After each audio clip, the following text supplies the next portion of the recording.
strong. Chazak, chazak, we will go on. Yaseh Shalom. Yaseh Shalom.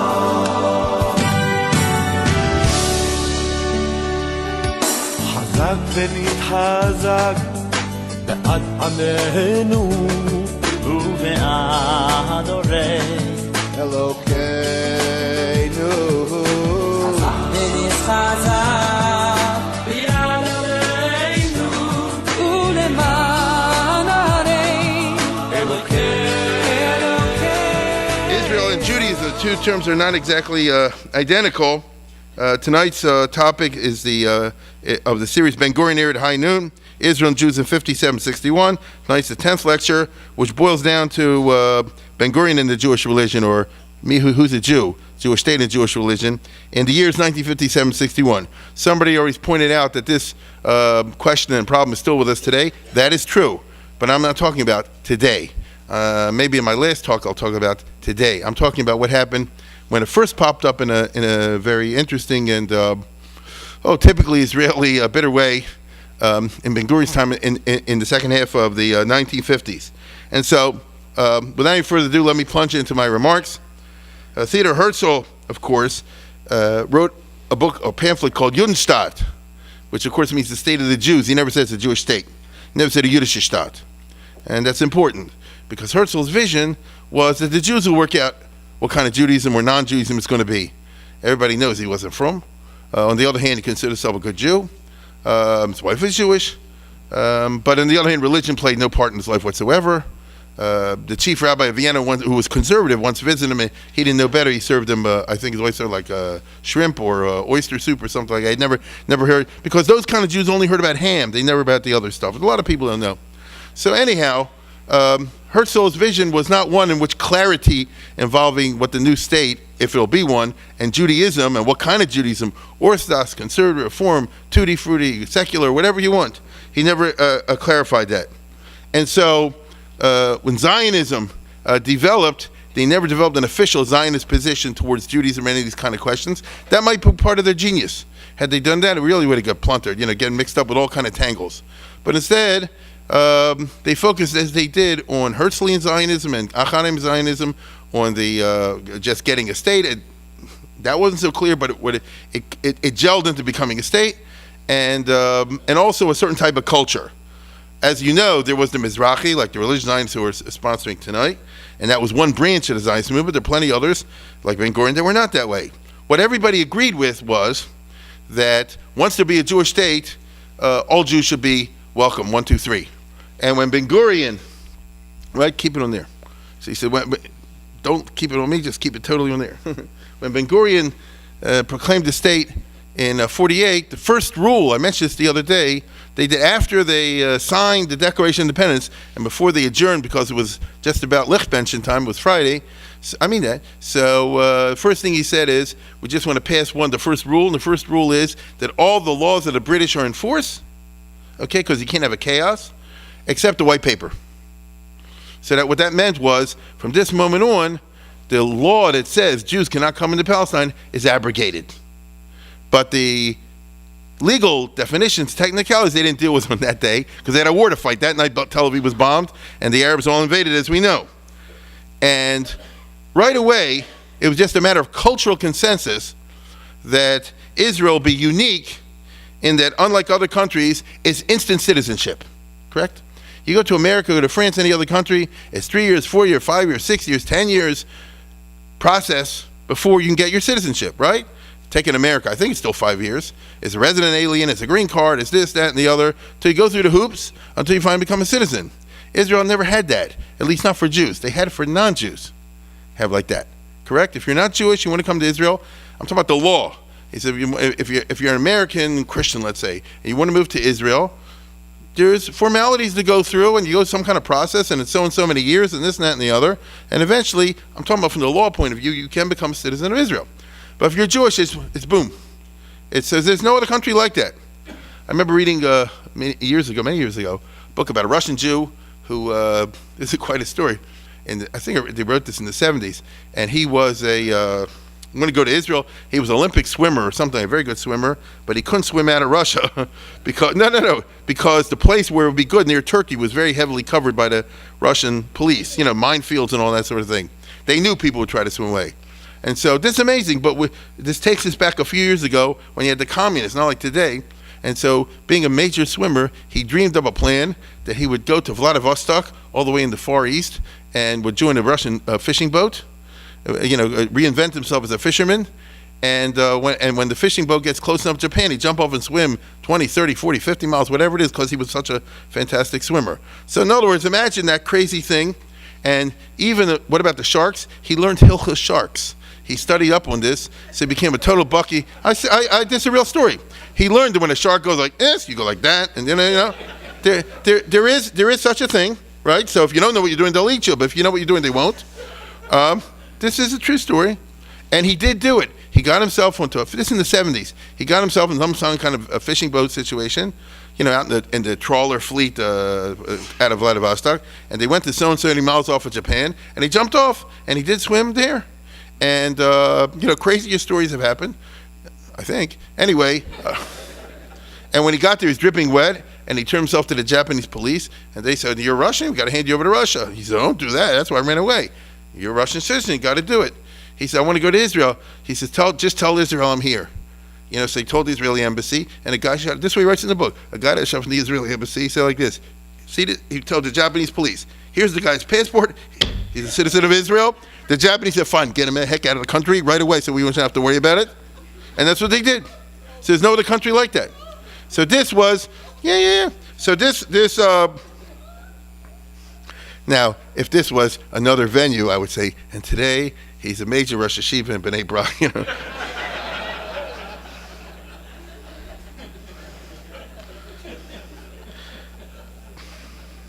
But whatever the case is, this sounds, and this is a cultural consensus, what I just described. It's a Jewish state, so therefore, you go through a rigmarole, it's your cousin Shmuel, you got to go 5 years, give me it's like a shul, come on, I'm in. Now, on the other hand, it's a country. And therefore, there's a natural desire to legally regularize what's going on. You can't just have hefkeris. So there's got to be rules and regulations. So already at the very beginning in 49, as soon as the war was over, they started working on the famous law in Israel, Chok HaShavut, the law of return, so that they'll give a legal binding for it because it's a government and it's a customs office, and you get off the boat, it's not just, ich bin da. There's got to be some legal formulation for the whole thing. And so the desire to regularize the phenomenon of people just pouring in from all over the place led to the passage of this law on July 5, 1950. It's pretty early on. Take a look at the text that they have over here, right? This is part of it anyway. It says every Jew, this is the law, every Jew has the right to come to this country as an oleh. Aliyah should be by a visa. Visa be granted to every Jew expressed his desire to settle in Israel, unless the Mr. Immigration is that the guy's anti-Israel or public danger. I think they want to keep Meyer Lansky out that way. Then they have over here the bureaucratic regulations. Keep going, right? Every Jew who's immigrated in this country before the country came to force also counts. So even if you're here before May 14th, and so on and so forth, right? Notice the words: the Minister of Immigration, or later the Misrat HaPanim, the Minister of the Interior, is charged with the implementation of the law and make regulations as to any matter relating such implementation and grant of the OLS visa. Which means, like in America, you pass a law, but then you leave it to the bureaucrats to write the regs, correct? They'll say, for example, in America, if someone who's got a disability or handicap has to be accommodated in public view. But then the Congress doesn't say it should be 16 inches in Montana and 5 inches over here, but somebody does. The different departments are charged with doing that. And so that's what it means in Israel. Problem is, as soon as on the day they passed the law, the two leaders of Mizrahi, right, or Mizrahi and Aguda, Rabbi Maimon from the Mizrahi and Itchamai Levin from the Aguda, they say like this: what does the word Jew mean? You say every Jew can come in. It's not the Gemara, it's real. You said, of course all the Jews come to Israel. Define the word Jewish. You understand? And they didn't like the fact that it was open-ended. What if somebody simply walks in and says, I'm Jewish? It's a problem when you get down to nitty-gritty over here. that Ben Gurion at that time obfuscated. He didn't want to deal with it. He said, let's just pass it as it is, get out of my way, don't bother me with this sort of thing. That's because Ben Gurion had issues with this. You see, he has 3 kids, a son and 2 daughters, and a son married a guy. All right, that's who Ben Gurion was, right? This is his son, AMOS Ben Gurion, one son, AMOS Ben Gurion. This son was born in Tel Aviv, grew up in Tel Aviv, born in 1920, so when World War II broke out, he joined the British Army to fight the Germans, the Nazis, which is very honorable, nothing wrong with that at all. And he fought in World War II, and in the war he was wounded. And when he was wounded, they sent him back to recuperate in a hospital in Ireland. He fell in love with the nurse in the health, Irish nurse, and he married the Irish nurse. Why didn't she convert to Judaism? That's not what she wanted to do. It's not what AMOS Ben Gurion wanted to do, because we forget that you probably don't know, when Israel became a state, this itself moved all Jewish discussions to the right. The pre-state Yishuv,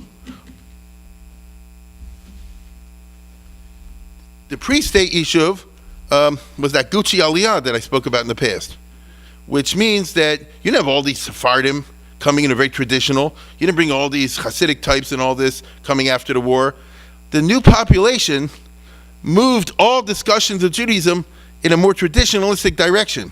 Prior to that, there's a very distinct disdain on the part of the masses of the young for anything connected with religion whatsoever. I want to marry her, and if she moves to Israel, she's Jewish, and shine. And Ben Gurion wasn't the type of guy to interfere with all this, and so his daughter-in-law and therefore his grandchildren are not Jewish, and this caused trouble when this guy's daughter in 1968 wanted to get married. Here's Ben Gurion with the little yarmulke, and that's his daughter. And how are you going to get married? She's not Jewish. So Ben Gurion did around the table. He got Rabbi GOREN from the army. He did the formalities. You understand? You'll see in a minute. There was Shlomo GOREN, who was the chief of the army rabbinate. So he's the one they went to when you want to circumvent the rabbinate and that sort of things. Ben Gurion has a famous, well, it will be famous now, famous interview with Shulamit Aloni in 1968, where he says, it's like you hear now in Washington with the scandal, that they wanted my daughter to go to mikvah, and then the rabbi should see what she goes into the mikvah, and all this is terrible, and all the rest of it.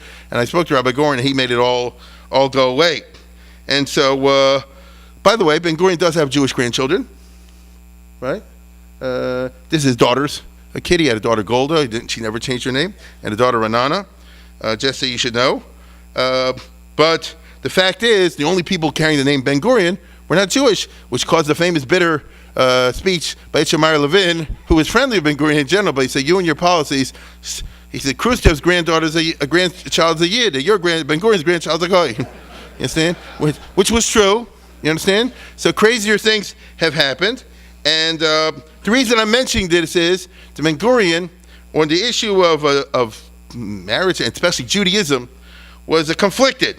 On the one hand, Ben Gurion wants a Jewish state, right? He does want a Jewish state. He realizes it won't be good to bring in a lot of people who are not Jewish from a Jewish national perspective.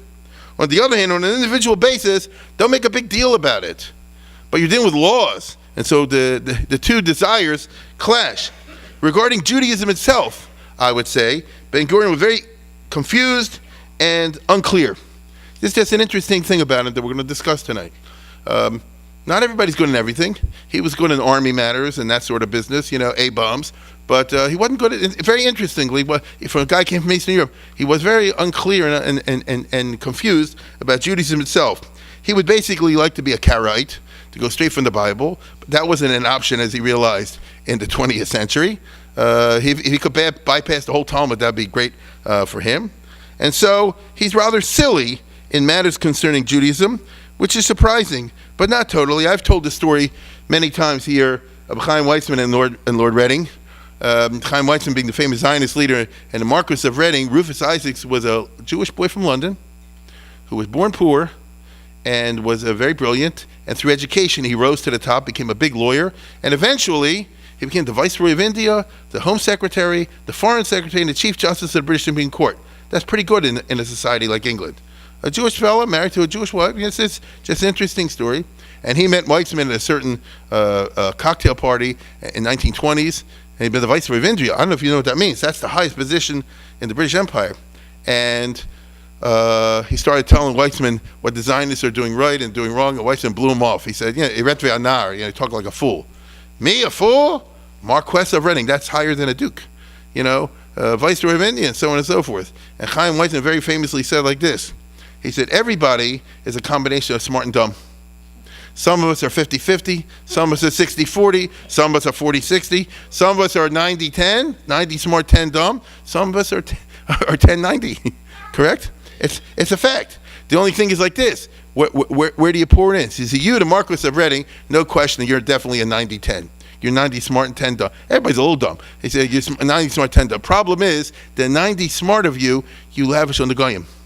The 10% that's dumb of you, that's you bestow upon the Jews. So when we hear you, you're talking dumb, which is true of a lot of Jewish millionaires, right? And big figures, true? They're very big in business, and they're very good at this, and they're great at that. And when they talk about Jewish matters, they talk of fools. And you say, me, a fool? He says, I'm a doctor, me, a fool? I'm a hedge fund manager and all the rest of it. No, that doesn't mean you know Judaism any more than it means you did Chinese architecture. And so it is what it is. Ben Gurion had what I would call a muddled theology. And you're about to see this in a second, because after all, why did the Jews deserve Eretz Yisrael? Before I show this piece, which is about 3 minutes or so a little long, 3.5 minutes, I want to tell you something about it so you'll notice. Because it's going to be in Hebrew, it has Hebrew subtitles, and I know that a lot of people can't understand Hebrew, but I think it's important enough that I want you to see it. Maybe you can get snippets of it, those who can't do it. After Ben Gurion was out of office in 1970, they had like in Israel, Face the Nation or Meet the Press. They call him Mokaid. And he was older then. And like I say, it's that kind of a format. And it was an hour and a half. I found it's amazing what I found in your service this week. And hold on. And he spoke very intelligently, except when it comes to Judaism. Because the three reporters, and it's old-fashioned Hebrew, the way I grew up, with the European accent, he says, the three reporters are asking him, among many questions, about politics, but I'm not sharing that with you. But there's a piece over there where the guy said, do you believe in Elohim? Do you believe in God? And he said, definitely. There's nothing I'm more sure of than there exists a God. Do you talk about the God of the Bible? Oh, yeah, the God of Moses? Oh, no, I don't believe in that, And it goes back and forth. He says, so why do the Jews deserve Israel? We've been here for a long time. We were kicked out, but we never gave up. The guy said, yeah, but so what? What is it? Why do you? What gives you the right to Israel? He can't say this land God gave to him because that's where he's coming from. He said, I'm a Spinozist or something like that, I believe in the God of thing, which is not true because he didn't know Spinoza more than anybody else. I have a very good friend who's the professor here. I sent it to him. He's a professor at Hopkins on Spinoza and stuff like that. To a dummy, you're a Spinozist. To a Spinoza, But it doesn't matter. But it doesn't matter because what it means is, you see, he's got a Jewish heart, but it can't make it come together. He can't make 2 and 2 equal 4. And it's very fascinating in this regard. And therefore, as I say, try to make out as much as you possibly can. It has Hebrew subtitles. And with that, let's take it away.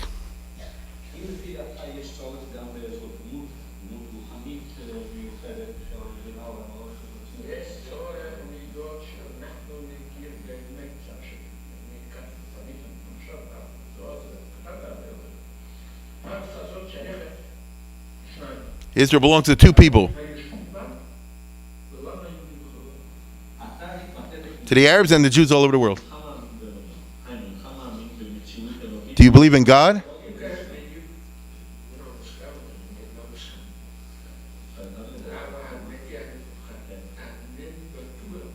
I'm not sure of anything as much as I'm sure of God.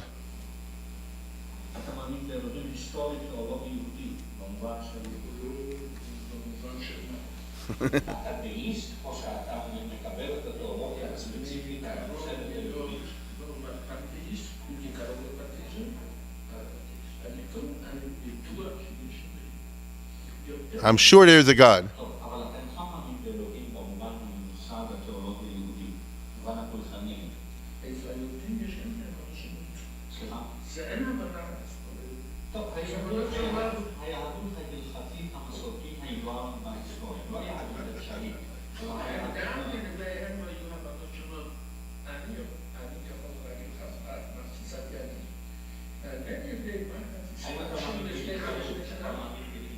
See the confusion?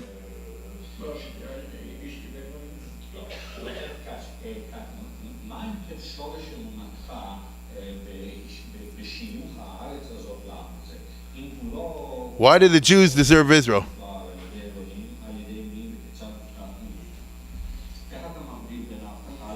יש לנו היסטוריה של 4,000 שנה בארץ הזאת. אין היסטוריה שום עם אחר בארץ הזאת.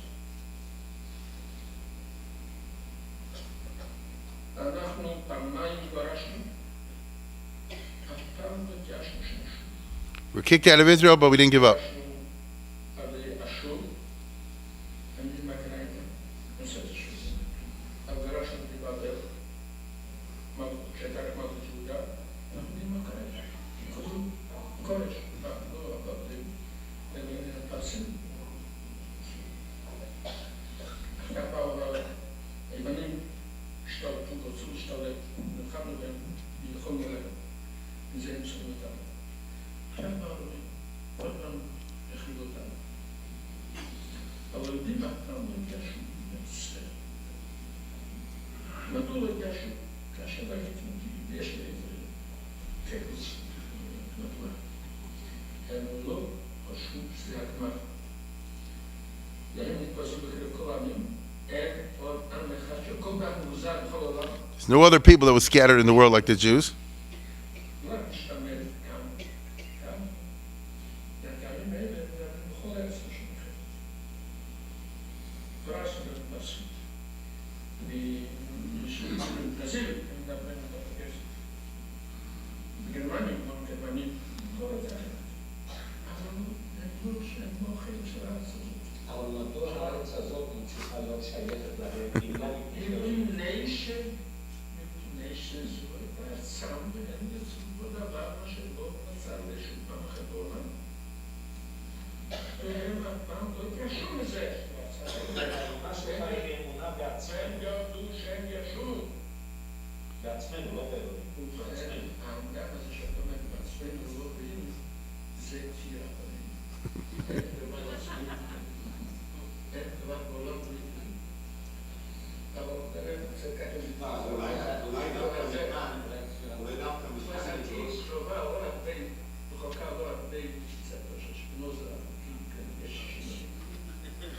If you were able to follow that even a little, as it get planted, it's totally confusing, right? And it's a little bit sad. It's kind of funny because he's a good Jew, but on the other, he doesn't know why. Because why? No, I mean, if Israel wasn't given to Jews by God, they stole the land from the Palestinians. You understand? So in other words, but he can't deal with that, and it's a perfect example of what I'm talking about. It's a muddled theology. He knew his Zionism. He knew about Jews should be in Israel. But you say, why, whatever, is there a God, not a God? He's an atheist, deist, a pantheist. He's all over the place. By the way, he had this shtick with Spinoza in the early years. You understand? This is Israel made his speech. Spinoza, of course, was excommunicated by the lay, by the board of directors, not the rabbi, the board of directors of the shul in Amsterdam. And for some reason, in the early years, Ben Gurion had this shtick that they should revoke the excommunication, because for some reason he was in love with Spinoza, and Rav Herzog said, absolutely not. And Ben Gurion said, why? He said, do you know what he said? He said, I read the book. And Rav Herzog said, you read the book? You went 6 months to a college in Istanbul. You understand? Yeah, you have no idea what you're talking about. He said, I have 3 PhDs. Spinoza was bad news. He always attacks Judaism, and he lets Christianity off with a pass. He was. In other words, I don't have any regret about what they did to Spinoza. It was back and forth. I wanted to show you a week ago, but it didn't work out with the thing when we were talking about Nazareth. This passage, here's Rav Herzog himself. Speaking from that Drew Pierce, just you see, he was the chief rabbi of Israel at the time and a very great authority. And he'd been in Ireland, so he spoke English perfectly. Here, go ahead. This is what Chief Rabbi Herzog meant when he said, among the present strife and tension, storm and threat rises from Jerusalem the prophetic summons for peace, or shalom, which in Hebrew language is one of the names of God. There is no basic conflict of interest between us and our neighbors. And there is no reason why we should not renew that cooperation, the spiritual, philosophical, cultural, between us and the Arabs of the Middle Ages. As you see, he knew how to speak on American TV. With the chief rabbi. He'd once been the chief rabbi of Ireland, and he spoke Hebrew with an Irish accent. Now I want to know one thing: how does Drew Pearson? No. No, what he said. The answer is they had a bottle together. The fact is that you see there was a lot of confusion among the leaders of the state of Israel on matters that affect Judaism. Okay, they just took things for granted, but they couldn't define it. Now this is exactly why Ben Gurion used to like Rabbi GOREN. Before I show this, I came across interesting things. In America, there used to be a show, This Is Your Life. So it turns out there was such a thing in Israel also, called Chaim Sheka'ela. And that's amazing. And they did a thing back in 1972, I think, on Rabbi GOREN, who was the chief rabbi of the Israeli army for many years. And he was very successful at that position. Then he switched to civilian. It's like a punter, Then he crashed with Avad Yosef and the others, and he had a very unsuccessful career. Let's put it that way. But one of the things they did on this show was they interviewed, they like on This Is Your Life. This person comes on, this person, and they interviewed Ben Gurion, who was an old man at the time, just before he died, actually. And he liked Rabbi GOREN again because he's like this. He's normal, he knows how to learn, but he's not like the other rabbis. And he understands. But listen, because you're going to see him say this. He says, he understands. The Israeli army needs Judaism. The Israeli soldiers, this is a Jewish country. We need Yiddishkeit. But not like the Adikud, not the orthodoxy, thing. So how do you get Judaism without the orthodoxy? I don't know. You'll see. Take a look at this.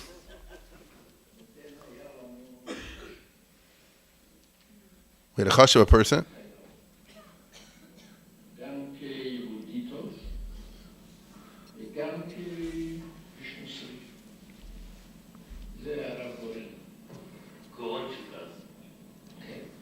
הוא היה עמדן גדול, אבל יחד עם זה הוא הבין דברים שרבנים רבים הבינו. והם לא פעלו כמוהו. נוסף לזה הוא היה גם סוג גרעיני אצלו. הרב גורן ערך מסע התעוררות בצה"ל, התעוררות לתודעה יהודית. Religious campaign in the army.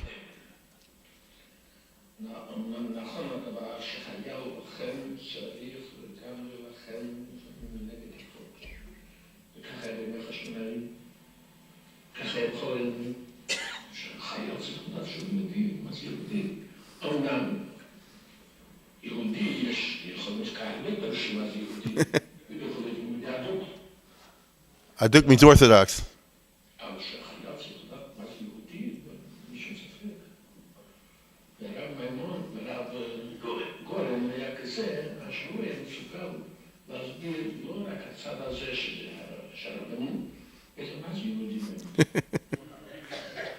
Okay. As respect.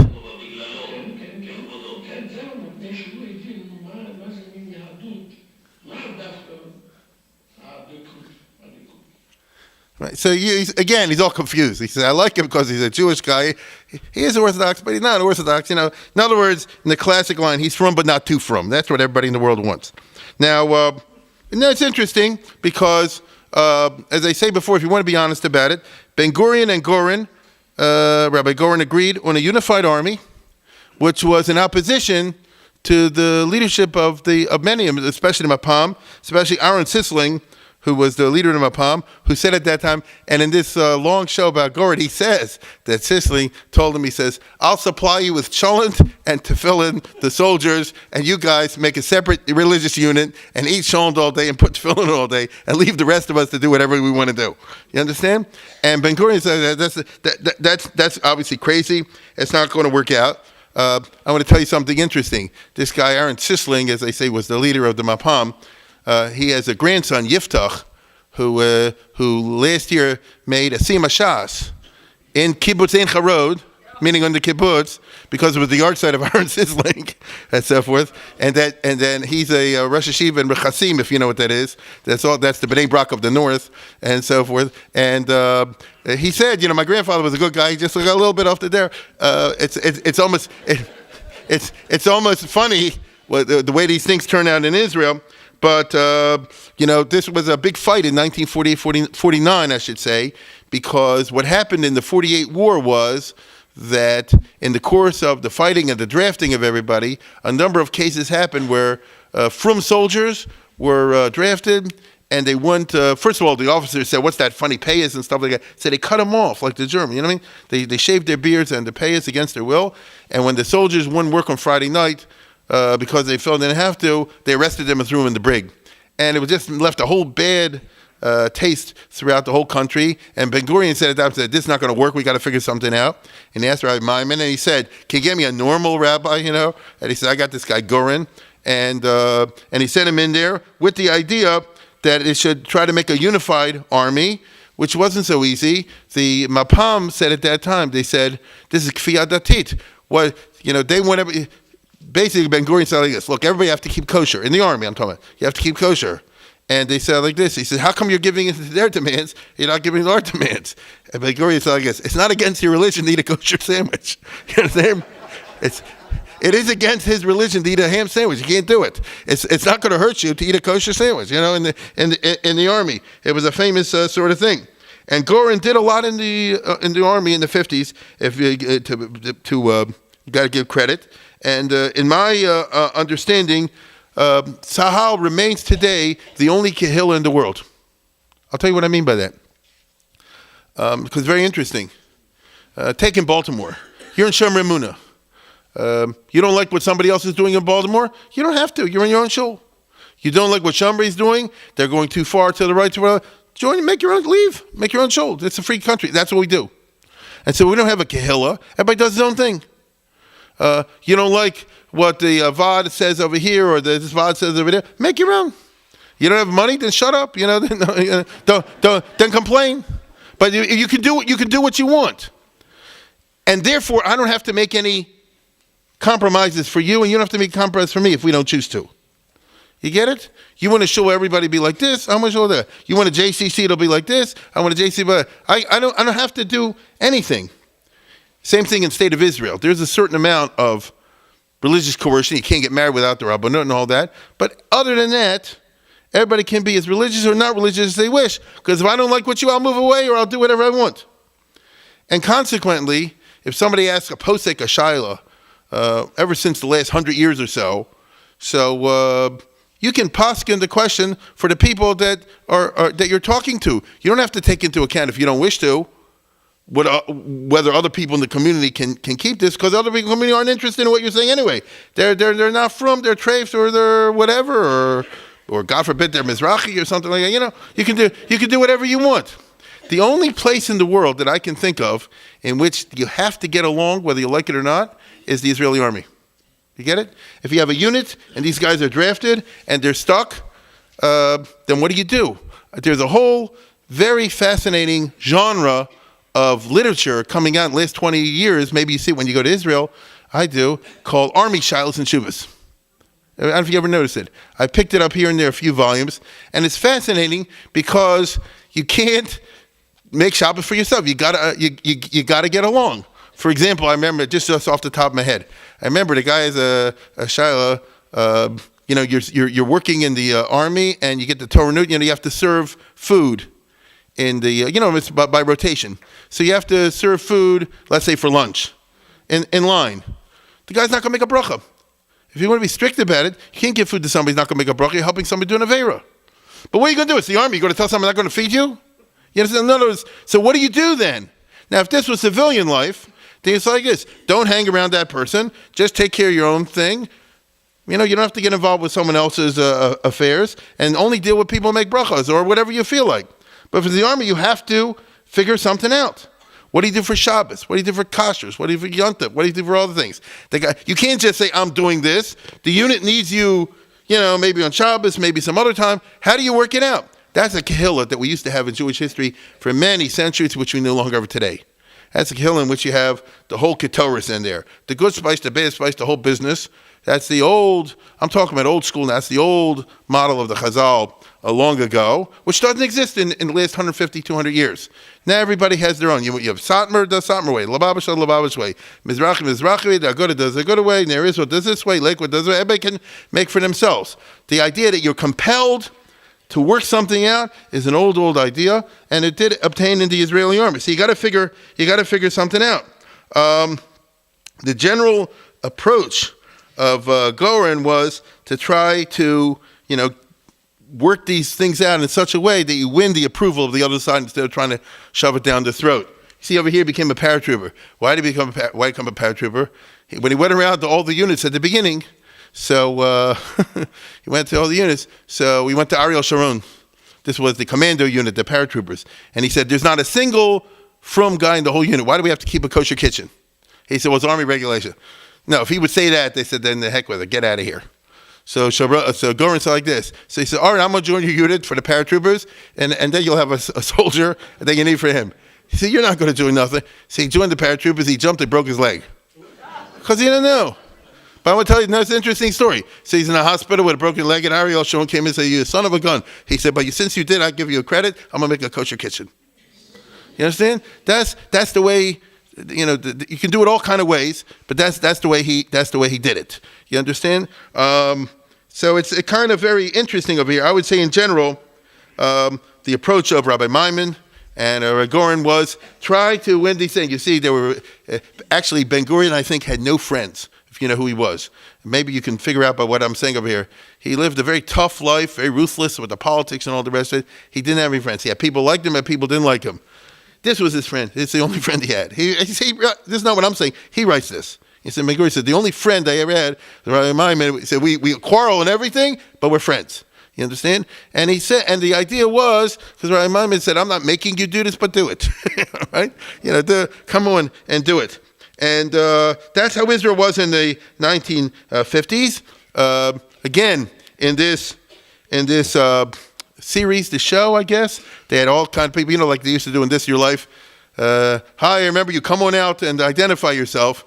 As a lady came out, it was a little uncomfortable. A lady came out, and at the first Seder, in the Israeli army, something like that. So Moshe Dayan was the general of that unit, and this the Passover Seder. He thought the way to make a Passover, say, bring a belly dancer, So, like a performer. And there's GOREN saying, well, you can't do that. And Moshe Dayan said, I'm the general, I can do whatever I want. You understand? So GOREN said like this, okay, you do what you want, no problem. I'll go make my own Seder, that's all. He said, because he can't do it. Fine.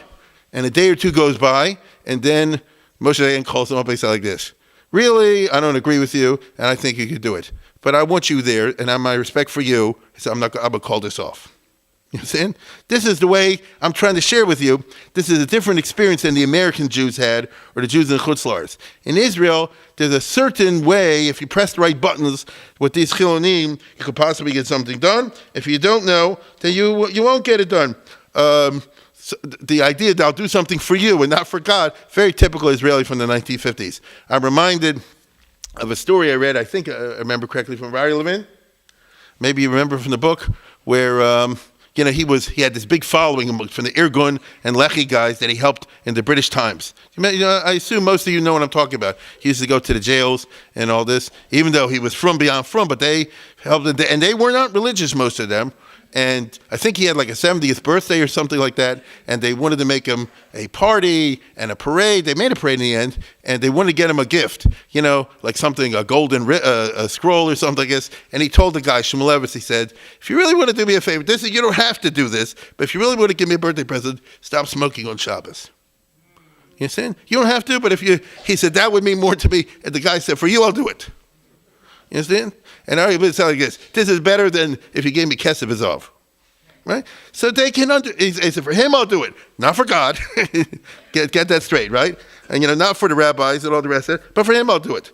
This is how things were operating in the religious, non-religious way in the 50s. They had also a very good story over there. You can go and find it. You'll see it yourself online if you wish, where they called someone out, And here we start to talk on more sensitive areas. A Gioris, Gloria Stewart. Now I'm telling what I saw on the YouTube the other day. And Gurion said like this, the Gloria, I know her. We converted her way back when, whatever. And he did a lot of conversions.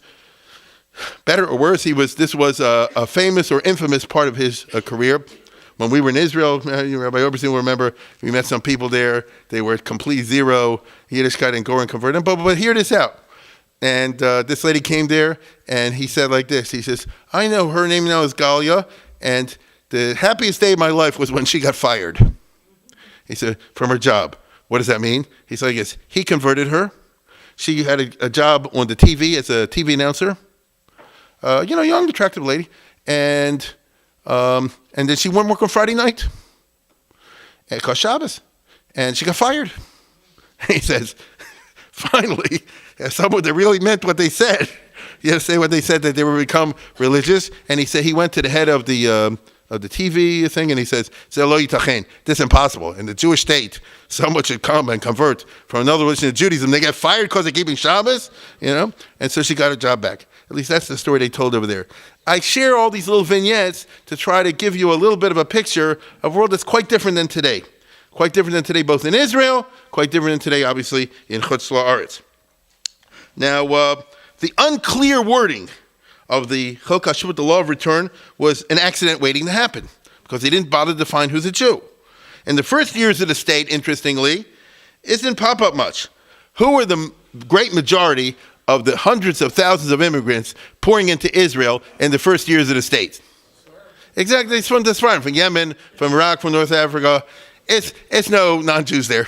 You get what I'm saying? You don't have a situation of, there's no intermarriage, and you have no situation where it's a couple where the father is for example, Moroccan Jew and the mother is it doesn't happen. If it happened, it's 1 in a million.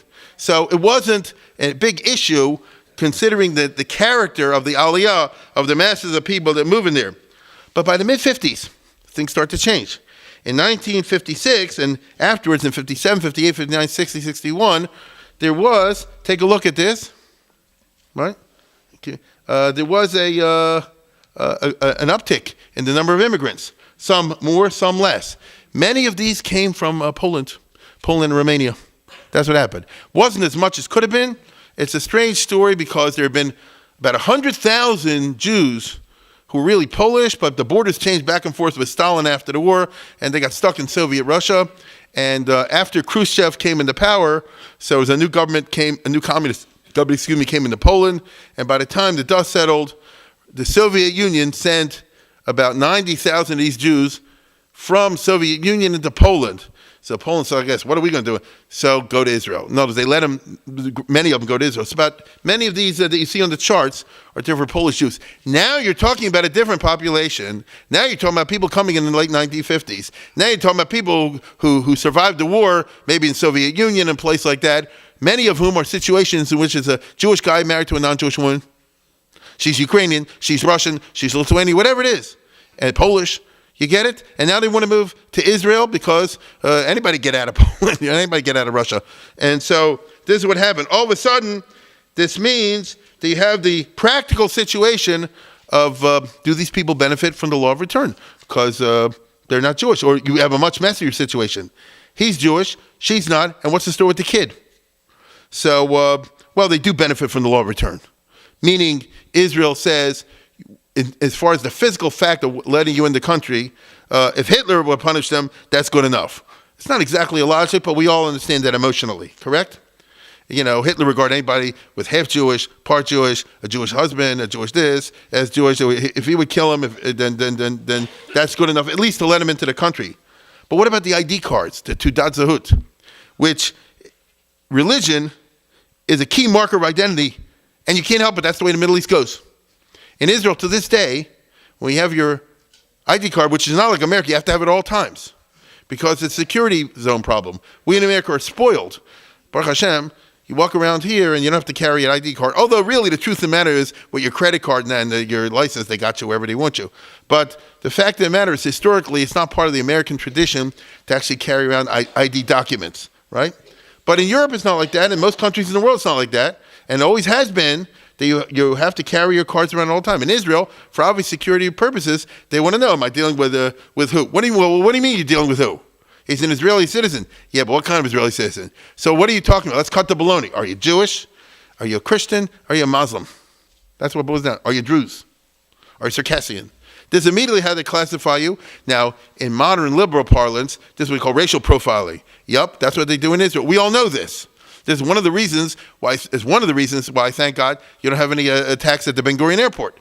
Correct? It's not pretty, but it works. Right? It's not the only thing they do, but it's an important component of their security check apparatus. So the fact of the matter is, in Israel, your identity is going to be determined to a considerable degree by the card you carry. If the card says Jew and the person's not a Jewish faith, the kids might be non-Jews, but they're going to go around in Israel, and when time comes when they get married, they go to some local rabbi, and there's some rabbi, and they'll say, let me see your Tuzad. It says you're Jewish. That's good enough, and you're married. And the fact of the matter is the person's not Jewish. And so they think they are. You understand what I'm saying? So in other words, if you have a girl, for example, of whose mother is not Jewish and father is Jewish, and she's going to be identified as Jewish, and she's going to marry someone, actually they're not Jewish. That Ben Gurion is a big deal, but it's not a. Do you let them pass? That's the question. Do you just let them pass in society? So yes, says Ben Gurion. He said, look, they're already here. Speak Hebrew. They're part of society. Let them be batal b'shishim. No, the heck with it. I just told you before. You saw from the interview, he has a post-halachic mindset. Correct? It was unclear, it's muddled, it's confusing, it's self-contradictory perhaps, but this is what it is. They're in Israel, and after all, this is 1957. There wasn't a large group of people that weren't Jewish in Israel at that time, right? This is the Ben Gurion era. There wasn't a lot of tourists or anything like that. Everybody ran to a Jewish. Close your mind and think of, for example, Tel Aviv in 1957. Everybody's Jewish. The Arabs are up in the military districts, governed by the army. They didn't have the shtachim, right? They didn't have the occupied territories. It was the old state of Israel. They didn't have large numbers of, European tourists and that sort of thing. You're going to run into Jews 99% of the time. So there'll be, this is how Ben Gurion thought. So there'll be a girl here and a boy there and a big deal. They'll be batal in the larger number. No, says the Mizrahi, the National Religious Party. This was the strong man of the Mizrahi, Chaim Moshe Shapiro, who was the Minister of the Interior and many other positions till he died in 1970. He was the boss of the Pol Mizrahi, different NRP. The Haredim him clashed all the time. He was a student from the Grodny Yeshiva from Shimishkop. So that school of thought, and the Mizrahi guys, and it's interesting, tonight, as I say, our sponsors are the RZA here in Baltimore. This goes to the heart of who religious Zionists are. In the old days, the attitude was we can compromise on everything except Jewish identity. Okay? Take Rabbi Maimon. He said, I'm willing to be flexible on Shabbos and Kasha. You can't make everybody keep Shabbos now. They can't do this. But on who's a Jew, right? That goes to the very heart of who we are. That will destroy us. So that's why we want to control the marriages and the divorces. And we want to control, for the benefit of the Jewish people, identity. So when somebody said they're Jewish, they're Jewish. And if they're not, then don't play around. You want to be Megayer, that's a separate. But this will be a highly, what's the right word, insidious form of inner disintegration if we are not clear on that sort of thing. So this is old school, which is maybe you keep this, maybe you don't keep that. Just marry Jews. You see? Keep it in the family. The Panovich Rav used to go all the time to South Africa. It's famous, all through the 40s, 50s, 60s, 70s. And he knew that the great majority, the great majority of South African Jews, they're not really Shomer Shabbos. They're not really this. They don't keep this and that and the other. But because of the nature of South African society, they all socialize, hung around with each other as 95, 98% endogamy, in marriage. And he used to say, just keep this up. Sooner or later, you'll catch up with Shabbos. Sooner or later, some of these other things will happen. Just make sure that you're there. Because the alternative is, what? Like in America. The guy said like this, I keep kosher, I keep this, but my grandchildren are all not Jewish. So it's this old school kind of environment. In this kind of environment, the bureaucratic reality of who controls the Ministry of the Interior becomes all important. because you end up with all these fights and there's no consensus. There's a lot of clash in the society. You see Ben Gurion and those guys versus the religious. And I'm not talking about the Haredim. I'm talking about the Mizrahi over here. And those guys, and they can't agree on something as basic as who's a Jew. So then it's all left to the language of the law that I told you before, which is it's left up to the bureaucrats to write the regulation. So who was the first minister of the Interior after they had the election in 1949? First election, Chaim Moshe Shapiro. You see? And he said like this. He says, let's put it this way. Say whatever you want, I write the regs. Right? So he will give, and they did. The Ministry of Interior said like this. If parents come in, so if the mother is Jewish, then you can register the kids as Jewish. If the mother is not Jewish, you cannot register the kids as Jewish. If they want to convert, send them to the rabbinate and then send us the paperwork and all that kind of business. So at the regulatory level, that's where they try to deal with this from a religious Zionist point of view. So in other words, we can argue, but in Lamaisa, we're the ones in control. However, that's what he did. He simply issued administrative regulatory orders to all the bureaucrats to follow the lines that I just told you. But the vagaries of politics so arranged matters that from December of 1952 to June of 55, okay, it's quite a while, the ministry was not under the Mizrahi, but switched to the General Zionists, which was a capitalist but secular Zionist group, a party, for 4 years. Under them, and then for another 4 years, from 55 to 59. In other words, all through the 50s, it was run by the Achdut Avodah, which was a left-wing, like the Mapam sort of, left-wing party. And these are the two guys. Yisrael Rokach, who had been the real Chiloni mayor of Tel Aviv, and then Yisrael Bar Yehuda, who was a big labor guy, very left-wing. As I say, the Achdut Avodah is the party of Yigal Allon. So they're to the left, ideologically, of Ben Gurion. So this all-important ministry in charge of the issuing the actual regulations was under the control for 8 years, I guess, quite a while, of people who did not agree with what I just told you the religious definition is. But their attitude was, if the guy says he's Jewish, it's good enough. Now, this was a mistake. But what are you going to do when a Polish or a Romanian couple make Aliyah, and the father's Jewish and the mother's not? Where does it go? For 2 years, for 53 and 54, Yisrael Rokach did not tamper with the frum bureaucratic guidelines that Chaim Moshe Shabir put in there in the first place. But at the beginning of 55, when you start to see the beginning of a significant immigration from Poland, so he did. Ordering in good European liberal fashion that the status of any mixed marriage should be determined by the parents. They could simply declare the kid a Jew or Gentile as they wished. And that shall be the law. So if two parents say that we have a child, we want to raise him Jewish, the kid's Jewish, and put him down as Jewish under Tudat Sehud. Even if the mother never converted. Right? Even if she's not. And listen, these two guys are not bad guys. They're clueless. They're boobs. You know, when it comes to this, they were smart in some area, but they weren't smart in the area of the realizing the very deep and delicate nature of the issue that they're going in here.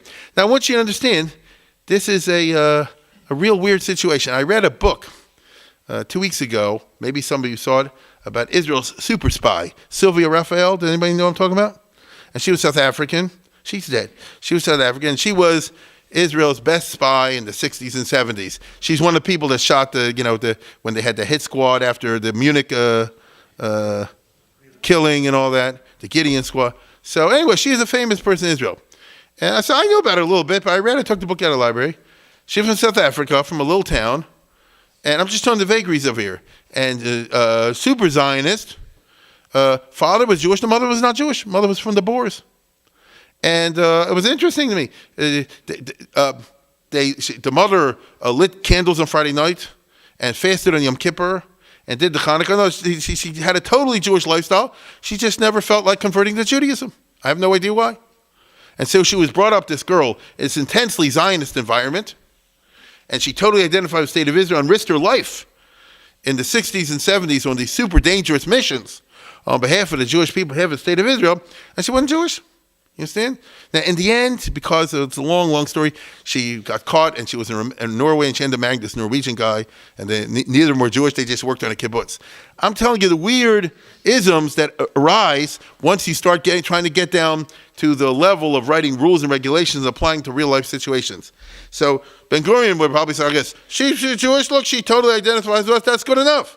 And so there you go, back and forth.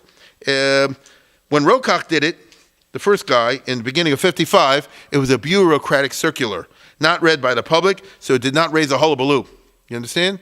No, he just sent out a message over here. There weren't that many people involved in 1955, and so it didn't get traction as a political controversy. But on March 10th, 1958, okay, a week after Purim, Yisrael Bar Yehuda, who was the Achdut Avodah Sar HaPnim, he was from the left-wing Socialist Party, Minister of the Interior. He made a speech in the Knesset, and he announced these new guidelines in this speech in the Knesset, which of course put the whole question into what we call the Reshus HaRabim. Instantly, the Mizrahi, the National Religious Party, was up in arms, complaining to Ben Gurion and saying, well, you're tampering with the status quo. They demanded that he revoke the orders and restore the old bureaucratic orders of Shapiro, meaning put in the Frum guidelines. The two people that were the big fighters in this was Chaim Moshe Shapiro and Zerach Warhaftig, who was a big mach in the Mizrahi movement. He's the savior of the Mir Yeshiva. I don't know if they write that in the books anymore, because now they fudge everything around. He's the guy who got to, I want to tell you something. He's the guy who got to Sugihara. You understand? You know that, right? He's the one who got him to Shanghai. You understand? Now, they don't like to write anymore because he was a big Mizrahi guy and all this sort of thing, and he had bitter fights with Baron Cutler. It's a whole long business. But he's the one who got those certificates, Curacao and all that stuff. So he's just an interesting guy, but eventually moved to Israel. He's a big Mizrahi guy, and he was bitter fighting this battle of Mihu Yehudi. You understand? Changed back to the old guidelines. Now, Ben Gurion, this is 1958, Ben Gurion says, calm down, form a committee, see if we can come to some kind of compromise. So that was March, April, May, June. By July of 58, it's clear the Mizrahi's not backing off. And Ben Gurion wasn't used to a situation in which the Mizrahi's not backing off, because usually that's what happened. He petulantly refuses to change, Ben Gurion. He digs in his heels, and the Mizrahi does also. Ben Gurion says, this is not about halacha. The Mizrahi says, yes, it is. A week later, because neither will give in, the Mizrahi ministers resign from the government. This is the first time it ever happened. The Agudah may sometime resign. The Mizrahi didn't resign from the government. And this was a warning signal to Ben Gurion. It's the first truly serious split between Ben Gurion and the Mizrahi. Now, I want you to understand, he won't admit it, but Ben Gurion is very nervous. All throughout the period of Ben Gurion, the 15 years that he was in power, his power rested on the following situation. Mapai has 40-something, and the Mizrahi party has 12, and between the two of them, they come to around 60, either over 60 or around 60, and that's the foundation of his coalition building. You understand? He goes right away into it. If you remember, he actually had 2 or 3 Arab seats, even though in a minute, so always came to around 60. So nobody's pushing him away. And the Mizrahi, as I've said before, always said like this: we are willing to leave you a free hand in defense, in the economy, all the rest of it. Just don't touch the issues that matter to us. And the Mizrahi is not the good over here. The issues that are us are broad issues. We want Shabbat instead of Sunday. Okay, that's fair. We want kosher in public things. It's after all, it's a Jewish state. That's fair, right? We want the army, as we said before, to keep basic, kosher and things like that. That's fair. And we want Mihu Yehudi. Now, so we want the definition of Jewish should be Jewish. The way they wouldn't use the word religious, they would use Mesorah. That's the language they use. The way it's been for thousands of years. A Jew is a Jew. If it's a Jewish mother. If it's not a Jewish mother, you have to be Megayer. If you want to go under do Geirus, then do the Geirus right. And don't fool around. If you're serious about what you want to do, then it's no big deal. After all, somebody is Megayer and they really keep everything. It's no problem. But don't go and make these new kind of tricks and go around the back door and all this kind of stuff. Ben Gurion's afraid that if he loses this nice, docile group that's always backing him, they might hook up with Menachem Begin, which was always something that worried him. Or he might be exposed to pressure from other political parties, which he didn't like to have. With the Mizrahi was always his backup. You understand? They always horse traded a lot. They argued. He cheated a bunch of times. But nevertheless, they stuck in with him. Now, over this issue, they're backing out. The Mizrahi, as I say before, started voting in late 58, 59 with Begin. Every time there was a no confidence vote in the government, he didn't like that. Because it means it's 15 of Begin and 12 of Mizrahi. He doesn't like that because you and I know in the long run in 1977, that would be the new face of politics in Israel. He didn't want to see that. Okay? They even vote to abolish the Mimshal Tzva'i, which to Ben-Gurion was a dangerous development. And notice the Mizrahi was so angry at Ben-Gurion, they voted against him when he tried to keep the military government on the Arabs that I spoke about a couple weeks ago. And he considers it a matter of national security. And even the Mizrahi is voting for the Arabs over here against me. He really didn't like it. They were trying to communicate to him, we really don't like what you're doing. Back off. We don't bother you 99% of the time. This is something that matters of. Back off. And he won't. He will not do it. You see?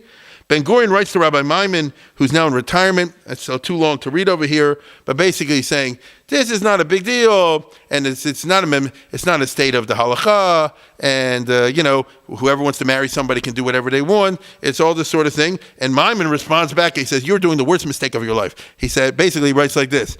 Since we're good friends, I can tell you the truth between us. You're acting stupid. And he said, this is, in my opinion, the biggest, stupidest mistake of your life. That's what he writes to him. And so for the Ben-Gurion said, no, I'm not.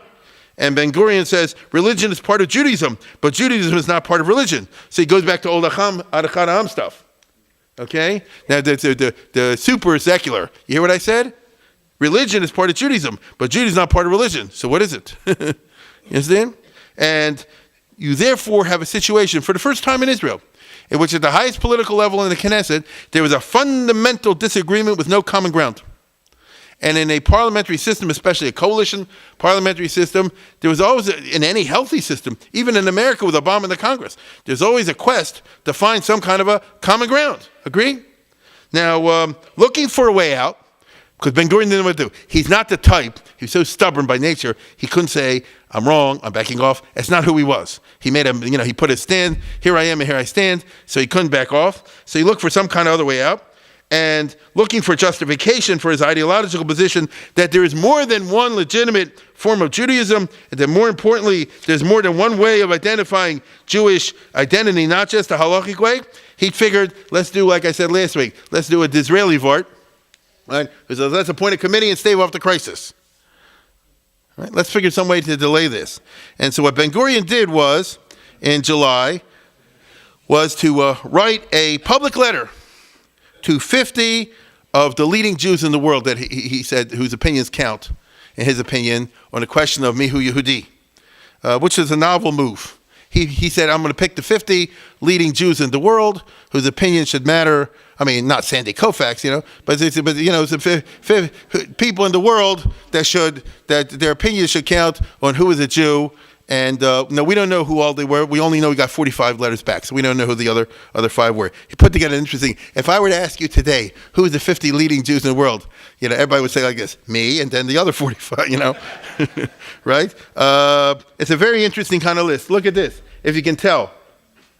I'll break it up into a second, but this is 45 people, professors, writers, rabbis, Rosh Hashivas, others. It says right here, says, and he wrote him a letter. He said, what do you think should be what Israel should do for this kind of a thing? Let's break it up. He consulted Israelis, Americans, and Europeans. Here's the Israelis. Herzog of Zevin, the Panovich Rav Cheskel Sarna, that was Rosh Hashiva of Hebron, Rabbi Maimon, GOREN, Rabbi Halevi and Zechariah Cohen of the Teimanim. Most people never heard of them. Rabbi Kapach, I'm sure you all heard of, right? The leading Yemenite scholar, put out all the critical edition around, very great scholar. Supreme Court Justice Chaim Cohn was an atheist, came from a super frum family. His grandfather was Shlomo Carlebach, the rabbi in Germany. You understand? He came from a very frum family. He came to Israel, he was in Hebron for a while, and then, boom, went all the way the other direction. He later on, as a Cohen, married a Grusha, you understand? And then fought the law in Israel. On the other hand, Judge Moshe Silberg, also to the Supreme Court, was a very big Talmid Chacham. He had learned in Kelm, in Slobodka, in Mir. I promise you. And then he became a lawyer afterwards and so forth. So he might have an opinion. Agnon, he's the famous writer, his author. So it's funny that you bracket these together. I don't think you've even heard of Yehuda Berlin, Chaim Chazaz, and Shin Shalom. These are famous Hebrew writers from yesteryear. How Ben-Gurion came up with them and not others, I don't know. Then you have the professors from Hebrew U. Professor Seaman and Professor Bergman were these Central European type guys that were philosophy professors. Seaman was a Bible professor, half Orthodox, half not Orthodox. Ephraim Urbach, who wrote the book of the Baalei Tosfos. Yechezkel Kaufman, a strong, he's the one who writes the history of the Israelite religion. So he's a strong left wing identically. And Yaakov Schechter, he's like a physics guy. Like, I don't know what he has to do with who's a Jew. Then let's go to the next one. Here's America. He writes Ron Cutler. That's interesting. Rabbi Soloveitchik. How did he hear Chaim Heller? Does anybody here know who Chaim Heller was? Other than a camp? It's a great guy. The Lubavitcher Rebbe. All right. Then you got to get everybody into JTS. Louis Finkelstein, Saul Lieberman, A.J. Heschel, and Mordechai Kaplan, who was still there at that time. And then you have some professors, Alexander Altman, who was a Talmud Chacham, been a rabbi before him, was from the Hildesheimer Seminary. Harry Wolfson. All right, you can hear. Harry Wolfson, in his youth, went to Slobodka. Then you have to have one guy. I love this. It's 4 guys from the conservative, 1 guy from the reform, right? Because Solomon Freoff was the only guy that could read a sefer in the reform movement. I'm serious. He wrote books on the Shalos and Chuvas literature. Then Moshe Meisels and Art Seiler, you can't say their household words. They got a writer for the Mortgage Journal. That was the newspaper my father used to read. And the Hador, does anybody remember that? The whole sorts of things. No, look at they left out. Let's just finish the list. Then the Sridei Age, okay. You can hear that famous. The Best Din of London. You can imagine they have the reputation for being the strictest on the conversion process. He's writing the Best Din of London. The Chief Rabbi of France, of Rome, of Livorno. Why Rome and Livorno? Of Amsterdam, and Professor Lattis, and Professor Neher. Andre Neher was a Mizrahi guy. Leon Simon translated the writings of Achad Am. I don't know what that makes him a big deal. And Professor Perlman and Baruch I never heard of. So it's an eclectic list. What's even more interesting is who's not on the list. Did he write a letter to the Satmar Rebbe? I don't know, right? And if the Satmar Rebbe wrote him back, what did it say? Rav Nisim is not on there. Why did he write to Herzog, the Ashkenazi guy, and not Rav Nisim? It's funny, I'm sure, knowing what I know, a lot of people say like this. Dear Ben Gurion, you forgot my address is so-and-so. You forgot to mention me. Well, listen, he didn't write to him, he didn't write to him, he didn't write to him. These are leading people at that time, whatever you want to say. Anyhow, what's interesting is, and by the way, here's the book. If you're at all interested in it, it's no secret. It's been published. The letters of Ben Gurion and the responses. The responses, of course, are the interesting part, right? And 38 out of 45 answered from. Isn't that interesting? No, it's 38 out of 45. Look, I got news for you. Ron Cutler of Salvation. Not that surprising. Not so surprising. You can imagine what some of them wrote. What even questioning is for. But 38 out of 45, that's a lot. They said that a Jew is a Jewish mother, or else you converted al pi halacha, right? And don't tamper with it. And the Rabbi Zevin writes to me, said, in earlier generations, a question like this couldn't even be asked, and so on and so forth. But 7, I guess, right, answer differently. Freehoff, obviously, and some other people in there. Now, really, you should say like this. The overwhelming consensus of the people that you picked said that you should keep it like the Maftal wants, the Mizrahi will, which is that the child should be only registered as Jewish if he's halachically Jewish. But Ben Gurion tweaked the responses, and he digs in his heel, and he says, you see, not everybody agreed. There's more than one, So it's 30 out of 40. But some people agree with my interpretation. It shows you that Judaism is a pluralistic type of phenomenon. Ben Gurion digs in his heels, and he says, Zu Medina lo Medina shel halacha, zu Medina shel chok, right? Which is a famous battle cry of the Chilonim. Israel's not a state of halacha, it's a state of law. And so we don't want to impose halachic categories in this area. Chaim Moshe Shapiro said, yeah, that's true, but this is different. Right? We're not passing a law that everybody has to be Shomer Shabbos. We're not passing a law everybody has to go to mikvah. We're not passing a law like that. Everybody got to keep kosher. But on certain things, you got to do. Even you, Ben Gurion, agree that marriage and divorce and things like this should be in the hands of the Rabbanut. And you do so not because you're religious, because you're for national reasons. This is one of those areas. Now, this is a strange parsha. To some degree, Ben Gurion is right. Let me explain. National considerations can modify pure halacha in certain specific weird cases. Nowhere was this brought out in 1958 as clearly as in the bizarre, heroic, and tragic case that occurred in Israel in that year, 58. And the case of this guy is very weird. Brother Daniel, right? Azal Rufeisen. I'm going to show you in a second. Again, I'm sorry, I only have it in Hebrew, but they had the subtitles, and it's very easy to read if you understand. Let me tell you out loud, and then you'll see it in there. This is something that you couldn't make up. Well, you could make it up, but it'd be hard to. Is a Jewish guy in Poland, in Mir actually, and from nearby, but he ends up there in the Holocaust.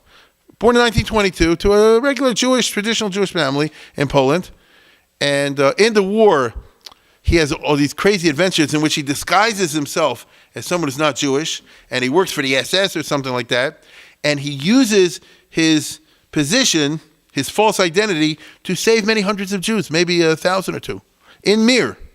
One of the people he saved, I knew with the father of Malin, Ben Malin. He used to come to my shul. So this guy literally was Moser Nefesh to save many. He acted heroically during the Holocaust, as we would say. And then a Jew told on him. Okay? A Jew told on him. And he had to run. And he escaped from the Germans, and he hid in a monastery, I think. And in the process of hiding in the monastery, became a Catholic, became a priest. Out of conviction, you understand? This is something he wanted to do. They didn't make him do it. And when the war was over, he said, this is where I'm staying. But he considered himself a Jew. And now it's 10, 11 years later, 12 years later, and Poland says Jews can now go to Israel.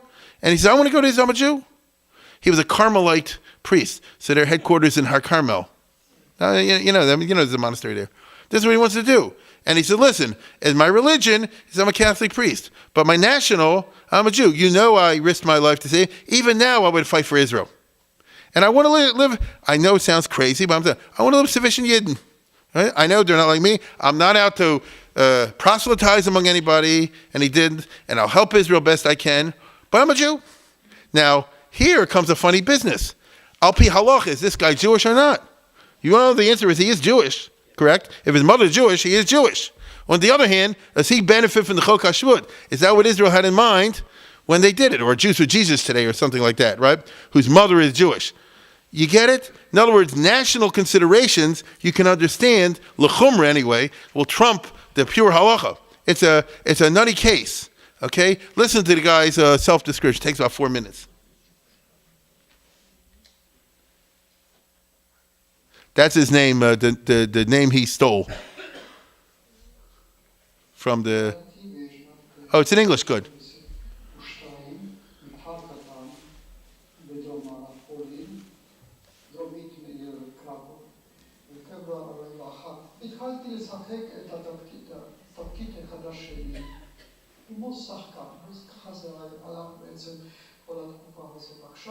ואז מצאתי עבודה כשמש בית ספר. בית הספר וגם מקום החדר בגולים שלי היה באותו בניין שבחלקו הייתה גם דין תחנת המשטרה בגולוסיה.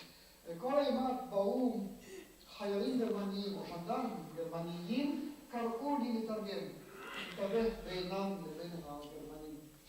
וכמעט כל הזמן היה צורך או דרך הטלפון או בקשר אישי לתווך בינו או בין שוטרים אחרים. במקום היה מפקד המשטרה בגולוסית מקומית והיה סרפימוביץ' שהוא מפתח אזורי, כל אזור נראה כמה מספר תחנות. ואני קיבלתי את התפקיד להיות המזכיר. אז גם כן קיבלתי מדים של שוטרים בלורוסים. היו זה מדי אס-אס שחורים עם מנשטים כאלה אפורים פה ועם צווארון אפור. עם הזמן קיבלתי גם כן נשק, קיבלתי אקדח וקיבלתי גם כן רובי סער, קצר. הייתי העיניים שלו והלשון שלו והאוזניים שלו, של המפקד הגרמני. ואחת הימים שהייתי עוד במשטרה הבלורוסית הזו, קראו לחשמלית. אז נתתי לו סימן, כן, שאני רוצה לדבר איתו. יצאתי מהמשרד, אחרי כמה שניות גם הוא יצא, ושם בפרוזדור הוא אמר לי שהוא היה בווילנה, באותה תקופה שאתה מבין בווילנה. שמו היה דוברז. היה כבן 25 אולי אז באותה תקופה. כמעט כל הקשר הלך דרכו או דרך הבן דוד שלו. במקרה אחד הצלחתי להתקשר עם רזניק דרך מישהו, והוא יצא ויגיד אותו. אני זוכר את השיחה הזאת, שיחה בעצם כמעט גורלית, כן? ואז אמרתי שידוע לי שב-13 באוגוסט 2002 תתקיים האקציה. וחוץ מזה הייתה שם ישיבה מפורסמת, ישיבת מיר. בישיבה היו סטודנטים בכל האזורים פולין, אבל היו גם סטודנטים... מיר ישיבה. הנשיא השלישי במדינת ישראל, זה המלשזר היה איש מיר. יצחק טוניק, מבקר המדינה, למד בישיבת מיר. אני הודעתי לרזניק, אז רזניק אומר לי, אוסוולד, אנחנו מתכוונים להתלונן. עד לכתוב האחרון, בתוך הגיר. ואז התחלתי להבריח את הנשק. כמעט ליום ויומו לקחתי משהו כדי להעביר לגטו. ככה העברתי גם כן תחמושת, די הרבה תחמושת, אלפים של כדורים. 5 אקדחים, 11 רובים, כמה רובי קלצ'ניקוב, 2, חצי אוטומט כזה, וכמה רימונים, מפות, מה שיכולתי, כן? גם ציירתי אותם בתעודות זהות ריקים. איכשהו היסחתי, אני לא זוכר עכשיו איזו דרך היסחתי. וככה, עם זה אנחנו כבר נגמר. ואז אני הגעתי לפה שקיבלתי ידיעה שפרטיזנים רוסים עומדים לעבור הלילה באזור מסוים, בכיוון הפוך לכיוון היערות. כי היהודים מהגטו רצו לברוח לכיוון היערות. לקראת בוקר, הגיע מיור SA ואומר בגרמנית כזו, לא השתמש בי כמתורגמן, הוא היה מלא גם רוגז וגם התרגשות ורעד כולו רע. אז המאסטר אומר, ויפי, כמה? אז הוא אומר, 300. We could stop it here, so no. If you want to see the rest, you can, I'm serious, you can pursue it online. Is this guy a good Jew or bitch? You get my point? You see that he risked, it is what it is. In 1957, when they have the Polish Aliyah, he wants to get out of the monastery and go to Israel. The Polish government won't let him. He goes to the #1 Polish communist, Hersh Smolar. Okay? So it is a guy, and he says, listen, I became a Catholic, you became a communist, but we're both Jews. Get me to Israel. And so, that's what he said. And he comes to Israel, and he asks to be admitted in the country under the right of return, under the Chok HaShvut. Ben Gurion even says, that's not what we meant by the Chok HaShvut, right? So he's turned down. He appeals to the Israeli Supreme Court. The law of return says any Jew, right? Any Jew. Ask the rabbi, that's what he says in the Supreme Court. Ask a rabbi, am I Jewish? Right? Am I Jewish? According to Shulchan Aruch, am I a Jew? The Supreme Court, someone inconsistently says, no, you're not. It's a famous landmark case. On the other hand, they say like this. They say, you can come to Israel.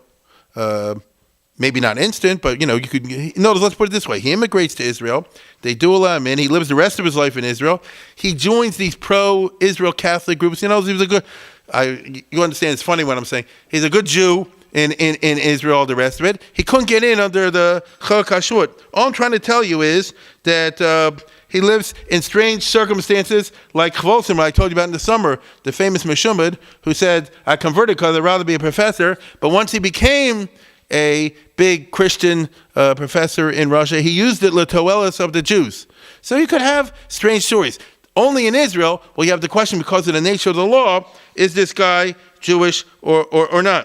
To close the loophole, Ben Gurion changes the law of return in 58 to exclude people who follow another religion.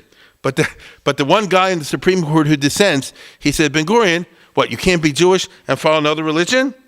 You do. You believe in Judaism and in Buddhism. Right? Ben Gurion says Buddhism is not a religion, it's a philosophy. But when he publishes that, UNU says, no, it's a religion. You understand? Now, in Jewish law, to be perfectly honest, there's a sugya called mummer, and there's all kind of debates. They're going out throughout Jewish history, at least 1,000 years, more than 1,000 years. Chalitzas, mummer, what do you do in case where somebody converts and what their exact halachic status is? But that's not where these guys are coming from. And Israel never had a secular state to do so. Meanwhile, new ministers take the place of the resigned Mizrahi minister from the NRP, right? In other words, if the Mizrahi quit the government, and they were out for a long time, Ben Gurion was very nervous about it, you got to put in people that are in there. So in Misrat HaPanim, I understand. What about the Misrat HaDatot? What about the Ministry of Religion? You're going to put a secular guy in charge of the rabbinical courts and all that sort of thing? Ben Gurion plays politics because he knows a election is coming, and he appoints a non-Knesset member as Minister of Religion, Sar Datot. He names the 78-year-old Chief Rabbi of Sephardi Chief Rabbi of Tel Aviv, Rabbi Yaakov Moshe Toledano, and when people complain, he says, I am against the Mizrahi's policy of Ashkenazi monopoly of cabinet posts. Sultan is Gavrat Tzaddik. Ben Gurion is the poster boy for anti-Sephardi racism, but now it's election year, he goes and tweaks it out and says, what's wrong with having Sephardi there? You guys are all racist, you understand? The Sultan became a Tzaddik. All the rabbis and the Mizrahi leaders get really angry. They urge Rabbi Toledano not to accept, and that he's part of a farce, but rather he should quit and support their principled stand on who's a Jew.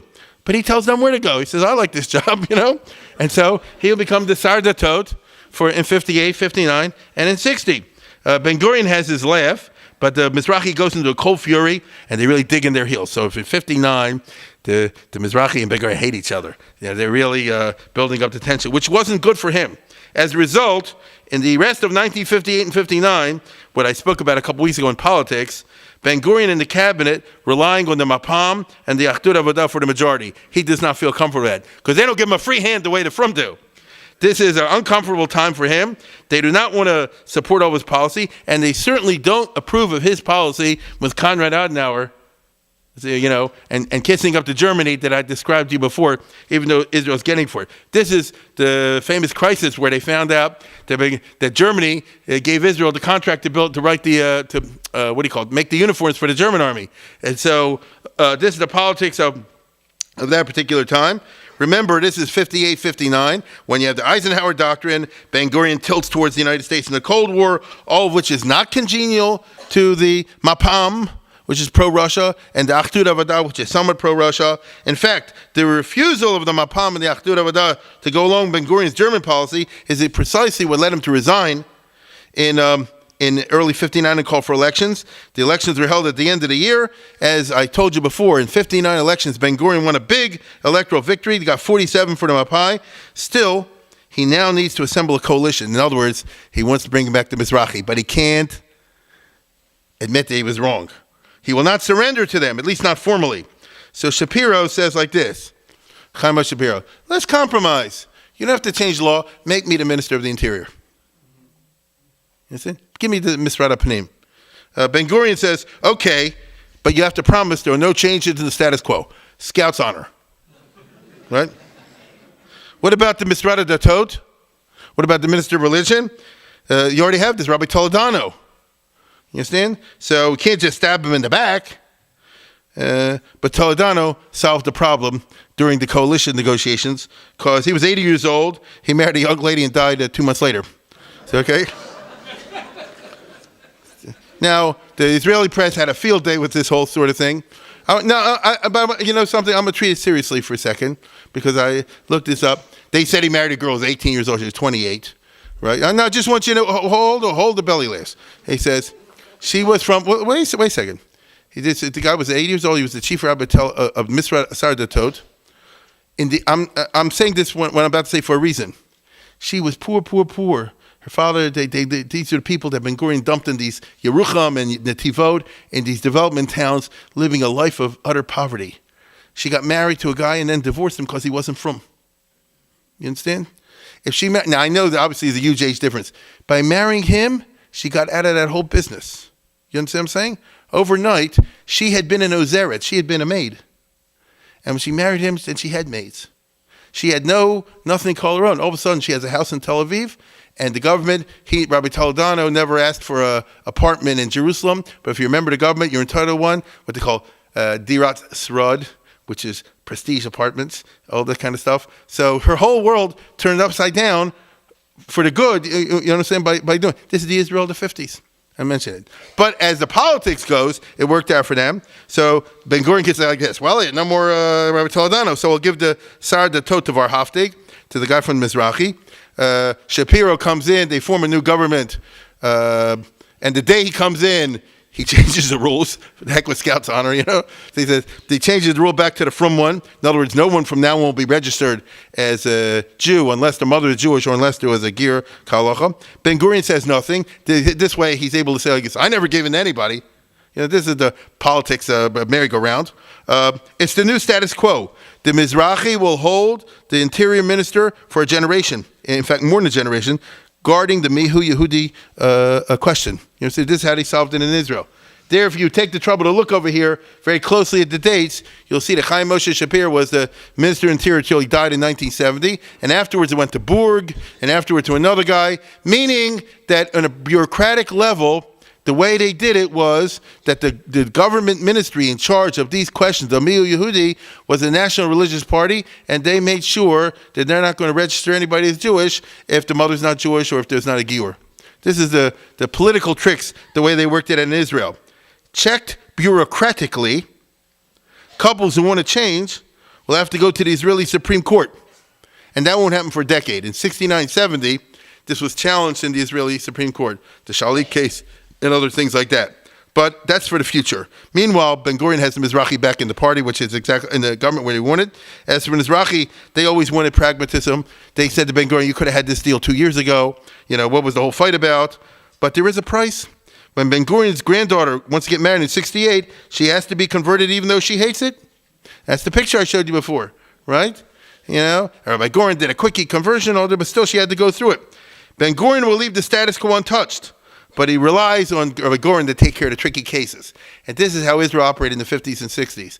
99% of the time wasn't a problem. Here and there and there and here, you'll find a couple that's a problem. They say, send him to Goren. And he will do the thing. And that, no, I want you to understand what I'm saying. By handling a tiny handful of tricky cases, they kept the general status quo for everybody else. You follow? That's what he considered to be pragmatic. You know, this literal, he like the one we met in the kibbutz and others, is a few, one here, one there, one there. Notice how many cases really of the type of conversion we're talking about? 10, 20, 30. So out of a whole country, it's a nothing. So this is, as long as Rabbi Goren stayed in the army and dealt with low-profile cases away from the public eye, it's no big deal. Once he became a civilian chief rabbi, he got into big trouble. Okay? Let's go to the next one. Next one. This is the big fight of the Langer case.